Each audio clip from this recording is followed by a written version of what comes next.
Lila Serrano never imagined her life would lead her back to Sterling Tower, the glass fortress that pierced the downtown skyline. For most of her 20s, she had avoided the building and the man who ruled it, as if stepping inside would pull old memories back into her bloodstream. But today she wasn't here as a former employee or as a woman with a past she'd rather forget.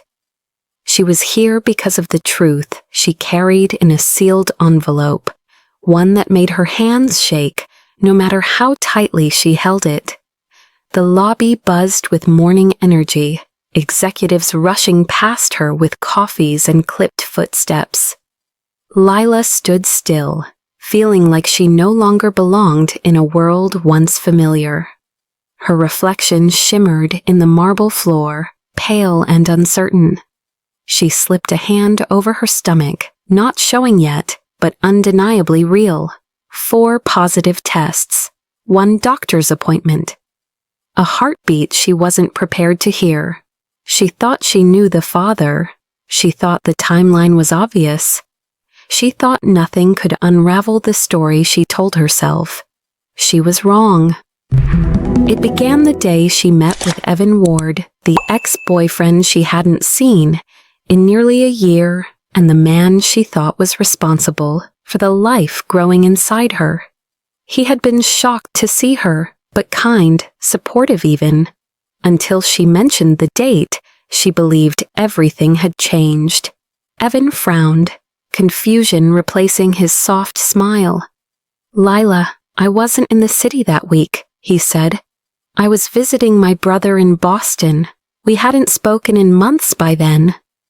Her stomach dropped. She tried to argue, to remind him of moments she was suddenly unsure were real.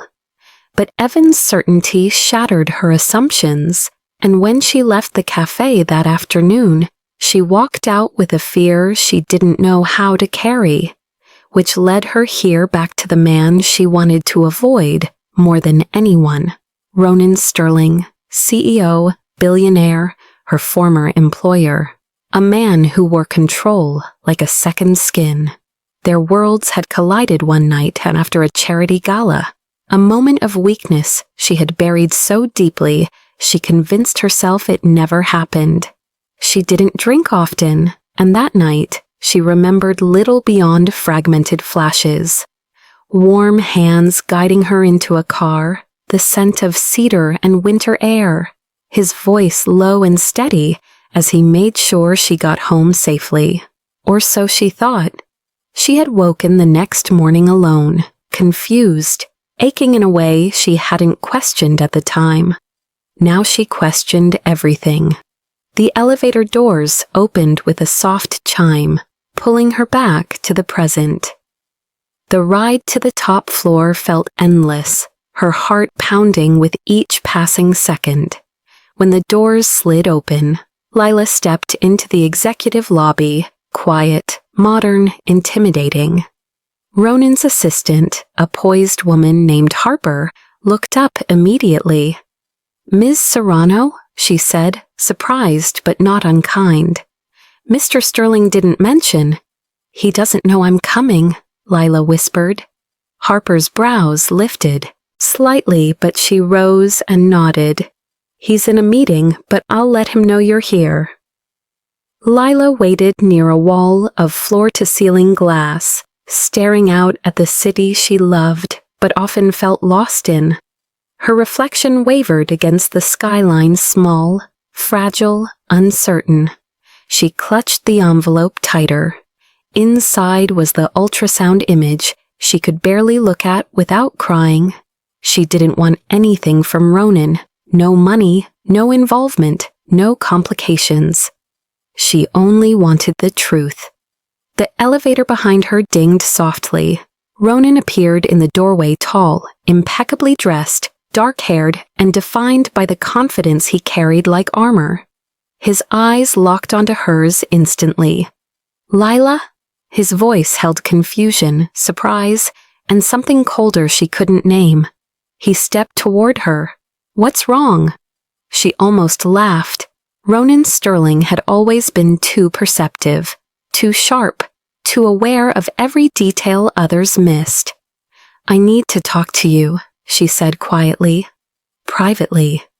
He dismissed Harper with a nod and led Leela into his office, closing the door behind them. The room was large, bright, lined with shelves and a view that stretched forever. But Lila felt trapped. Her pulse raced. Ronan studied her, his expression unreadable. "You look terrified," he said. "What happened?" She held out the envelope with a trembling hand. Ronan didn't move at first. When he finally took it, his fingers brushed hers gently accidentally, and her breath caught. He opened the envelope and froze. The black and white sonogram reflected in his eyes. Silence filled the room, tense and suffocating. "Lila." His voice was quieter than she'd ever heard it. "Why are you showing me this?" She swallowed hard. "Because I thought Evan was the father, but he wasn't even in the city. And I didn't remember anything that would point to you, until recently." Ronan's gaze sharpened. "What do you mean you didn't remember?" Her hands trembled at her sides. "I thought you took me home after the gala. I went to bed, alone. But now I'm not sure that's what happened." His jaw tightened, his eyes darkening with something she couldn't decipher. "Lila," he said slowly, "there's something you don't remember." The air left her lungs. "What?" Ronan set the photo gently on his desk, then stepped closer, careful, deliberate, as if approaching something fragile. "I didn't leave you at your door," he said softly. "You asked me not to." Her heart slammed against her ribs. "What are you talking about?" Ronan exhaled, the truth weighing on every word. "That night, you weren't just confused, you were scared. You asked me to stay. You held on to me, like you thought the world was falling apart. And I didn't touch you, not until you." He stopped, pain flickering in his eyes. "You kissed me first." Lila's breath stilled. The room spun. Her memories fractured like glass dark. Hallways, warm hands, whispered words she had forgotten, or forced herself to forget. Ronan's voice broke through the fog. "Lila, you remember more than you think." Lila felt the ground shift beneath her. The room seemed too bright, too quiet, too revealing. She wrapped her arms around herself, not because she was cold, because the truth Ronan spoke, cracked open a night. She had buried so deep, she'd convinced herself it never mattered. "I kissed you," she whispered, the words barely forming. Ronan nodded slowly. "You did, and I asked you twice if you were sure." Lila's throat tightened. A flicker of memory, her hand in his, the warmth of his breath near her ear. The moment the world felt painfully fragile, ghosted across her mind like a torn photograph. She had dismissed the flashes as imagined, wishful, impossible, but they weren't. "You should have reminded me," Lila said, her voice shaking with anger and fear tangled together. Ronan didn't flinch. "You left the company 2 days later. You blocked my number. You didn't want answers." His voice softened, and I respected that. Lila sank onto the edge of a chair, her pulse racing. "Because I thought it was nothing, just a stressful night, and you making sure I got home safely." Ronan sat across from her, but not too close. He gave her space, even now. "You were overwhelmed," he said quietly.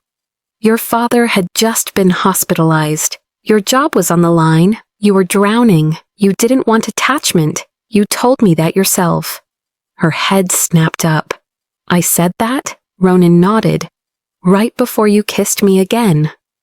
The second wave of memory hit harder. Not images, feelings. The way she felt safe for the first time in months. the way she let herself collapse into someone who had never allowed anyone close. But remembering didn't make this easier. She swallowed hard.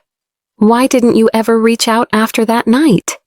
Ronan's expression tightened, controlled, careful but raw at the edges. I did. Lila blinked. You blocked me before I could explain anything, he said. But I tried, 5 times, and when you didn't respond, I assumed you regretted everything. A faint muscle in his jaw ticked. I didn't want to push you. You were broken, and I didn't want to break you more. Her eyes burned at the memory of that version of herself, lost, scared, numb. And now, she whispered, you think this baby is yours? Ronan didn't hesitate. I think it's possible. He met her gaze, steady as stone. And I'm not running from it. Lila looked down at her hands, realizing they were trembling. I came here because I needed answers, not because I want anything from you. I know, Ronan said softly, but you deserve the truth, and so does the child. The word child echoed through her chest, like a vow she wasn't ready to hear. The room fell quiet. The city glowed, behind the glass, but her world was spinning too fast to see anything clearly. Ronan broke the silence first. Lila, he said gently, I'm not asking for anything, not a title, not a role, not forgiveness for a night you barely remember. His voice softened, warmer than she'd ever heard it. But if this child is mine, you won't go through this alone, not for 1 second. Her breath caught. Something in his eyes, something steady, unshakable, pulled at a place inside her she thought had long been shut down. Why are you being like this? She whispered, tears pricking her lashes. You don't owe me anything. Ronan stood slowly and stepped closer, not reaching for her, not touching her, just lowering himself enough to meet her gaze directly. I don't owe you anything, he said softly. I choose you. I choose to show up, and if this child is mine, his voice thickened, almost tender, then I'm choosing them too. A single tear fell from her cheek before she could stop it. Ronan didn't wipe it away. He didn't push closer. He simply held her with his gaze, steady, patient, waiting. For permission, for clarity, for her. Lila exhaled shakily. I'm terrified. So am I, Ronan admitted. But we can figure out the truth together. For the first time since walking into the tower, Lila felt her lungs loosen. Not because the situation was simple, it wasn't. Not because she trusted him fully, she didn't. But because for the first time in months, she wasn't carrying the fear alone. She looked down at the sonogram, then back at Ronan. Okay, she whispered, we'll figure this out. Ronan's shoulders relaxed, a quiet relief washing over his features. And in that moment, fragile, uncertain, trembling, a new story began. Not of power, not of fear, not of the billionaire and the girl who got away, but of 2 people facing a truth neither of them expected. Together.